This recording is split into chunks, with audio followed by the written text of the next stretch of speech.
Hello बच्चों, let's read the question.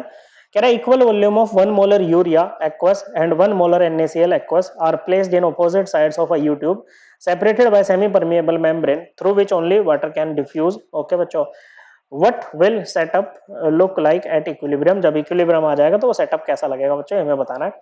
दोनों मतलब एक्वा सॉल्यूशन है बच्चों, मतलब सोलवेंट आपका वाटर होगा बच्चों। सेमी परमिएबल मेम्ब्रेन, ये बच्चों केवल सोलवेंट वाटर के मॉलिक्यूल्स को खुद में से पास होने देगी बच्चों। ओके, तो यहां पर होगी बच्चों ओस्मोसिस। ओके बच्चों, एक चीज समझनी है, ओस्मोसिस। ओस्मोसिस होता है बच्चों flow of solvent molecules from low concentrated solution to high concentrated solution. अब कहोगे सर दोनों तरफ कंसंट्रेशन तो सेम है, मोलैरिटी 1 मोलर मोलैरिटी 1 मोलर, तो यहाँ पर तो फ्लो होगा ही नहीं, इसके हिसाब से हमारा आंसर हो जाएगा ए। नहीं बच्चों, ऐसा नहीं करना है, कभी भी ऐसी गलती हमें यहाँ पर देखते ही नहीं करनी है बच्चों। अब ओस्मोसिस देखो बच्चों, जैसे ये है बच्चों, यहाँ पर समझो। ओके यार, नेक्स्ट स्लाइड पर हम समझते हैं ओस्मोसिस को। ये सेमी परमिएबल मेम्ब्रेन है, यहाँ पर केवल आपका मान लो सोलवेंट रखा हुआ है, या कहो लो कंसंट्रेटेड सॉल्यूशन है, और इधर आपका सॉल्यूशन है मान लो, या फिर कहो हाई कंसंट्रेटेड सॉल्यूशन है। तो इसमें सोलवेंट के मॉलिक्यूल्स पास करेंगे सेमी परमिएबल मेम्ब्रेन से। ओके बच्चों, और इधर सॉल्यूशन साइड पे मतलब सोलवेंट के मॉलिक्यूल्स का फ्लो होगा from low concentrated solution to high concentrated solution. Okay बच्चों, इसी को हम कहेंगे ओस्मोसिस। अब इस फ्लो को हम रोक भी सकते हैं सॉल्यूशन साइड पे प्रेशर लगा के बच्चों, and the pressure which just stops the process of osmosis is known as osmotic pressure. Okay बच्चों, इसको बोलते हैं ओस्मोटिक प्रेशर, पाई से डिनोट करते हैं, जो कि एक कोलिगेटिव प्रॉपर्टी है। कोलिगेटिव प्रॉपर्टी एक प्रॉपर्टी होती है बच्चों सॉल्यूशन की, जो कि केवल अमाउंट ऑफ सोल्यूट पर डिपेंड करती है, ना कि उसके नेचर पे, और ये इक्वल होती है CRT, जहां पर C होती है बच्चों molarity of the solution. Okay बच्चों, R यूनिवर्सल गैस कांस्टेंट और T होता है बच्चों टेम्परेचर। अब यहाँ पर एक बात ध्यान देना बच्चों, अब जैसे NaCl है बच्चों, आप 1 मोल मान लो NaCl लेके चले, ओके, और अब 1 मोल मान लो यूरिया लेके चले। ओके, तो आपने तो कैलकुलेशन 1 मोल के हिसाब से कर दी बच्चों। ओके, लेकिन NaCl तो आपका इलेक्ट्रोलाइट है ना बच्चों, ये तो एक्वस सॉल्यूशन में स्ट्रॉन्ग इलेक्ट्रोलाइट है, पूरा टूट जाएगा Na++Cl- के फॉर्म में। मतलब 1 मोल आप मान के चले थे, लेकिन सोल्यूट के पार्टिकल्स आपके पास में यहाँ पर 2 मोल है, तो ऐसे में जो एक्चुअल वैल्यू होगी ना ओस्मोटिक प्रेशर की, वो उसकी कैलकुलेटेड वैल्यू से थोड़ी डिफरेंट होगी बच्चों। और इसी डिस्क्रिपेंसी को दूर करने के लिए हम आयोटा वेंटो फैक्टर यूज करते हैं बच्चों, जो कि होता है बच्चों actual value of colligative property divided by calculated value of colligative property. तो यहां से जब हम एक्चुअल ऑस्मोटिक प्रेशर निकालेंगे तो वो क्या आ जाएगा बच्चों, वो आपका आयोटा इंटू CRT हो जाएगा। क्या हो जाएगा बच्चों, आयोटा इंटू CRT हो जाएगा। अब C दोनों के लिए सेम है, यूनिवर्सल गैस कांस्टेंट भी दोनों के लिए सेम है, T भी दोनों के लिए सेम है, लेकिन आयोटा दोनों के लिए डिफरेंट होगा बच्चों, क्योंकि यूरिया आपका नॉन इलेक्ट्रोलाइटिक है, इसका 1 मोल का मतलब 1 मोल ही है बच्चों, लेकिन NaCl के केस में क्या हो जाएगा बच्चों, ये आपका Na++Cl- के फॉर्म में टूटेगा बच्चों। अब देखो आयोटा किसके इक्वल होता है बच्चों, ये होता है total moles after dissociation. Association होती है तो एसोसिएशन लिखते हैं अपन, टोटल मोल्स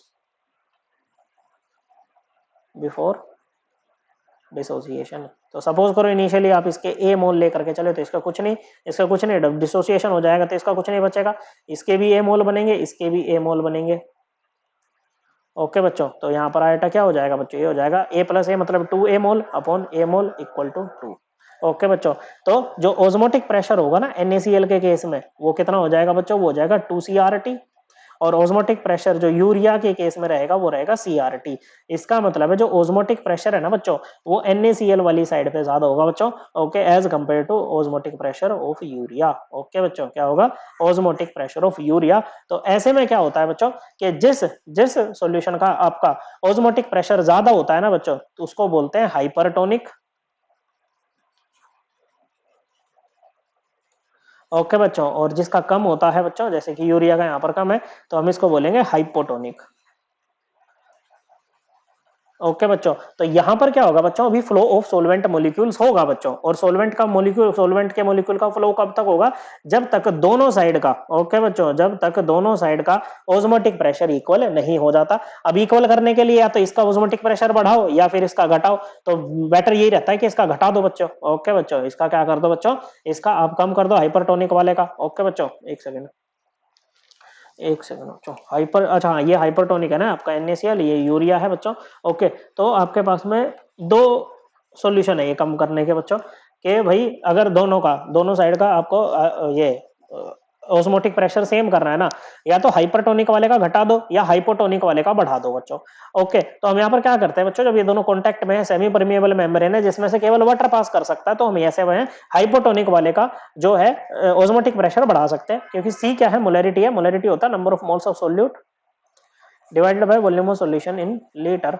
तो अगर यहां से हम वॉल्यूम सोलवेंट के मतलब सोलवेंट का वॉल्यूम कम करेंगे तो सॉल्यूशन का भी हो ही जाएगा बच्चों। तो अगर ये कम कर देंगे बच्चों, क्या कर देंगे बच्चों, कम कर देंगे, तो क्या होगा बच्चों, सी की वैल्यू बढ़ेगी बच्चों, सी की वैल्यू बढ़ेगी तो ऑस्मोटिक प्रेशर भी क्या करेगा बच्चों, बढ़ेगा। और सोलवेंट की वॉल्यूम कैसे कम होगी बच्चों, जो सोलवेंट आपका वाटर वो आपका यूरिया वाली साइड से कहां पर जाए बच्चों, NaCl वाली साइड पे जाए थ्रू ऑस्मोसिस। ओके बच्चों, तो यहाँ पर ये इक्वल नहीं होंगे बच्चों।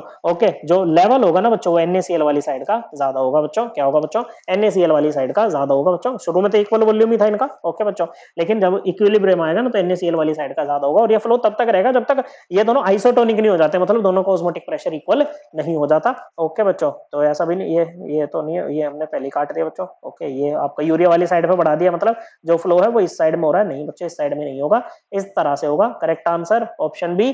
ओके बच्चों, correct answer option B. I hope आपको एकदम क्लियर हो गया होगा। थैंक यू बच्चों।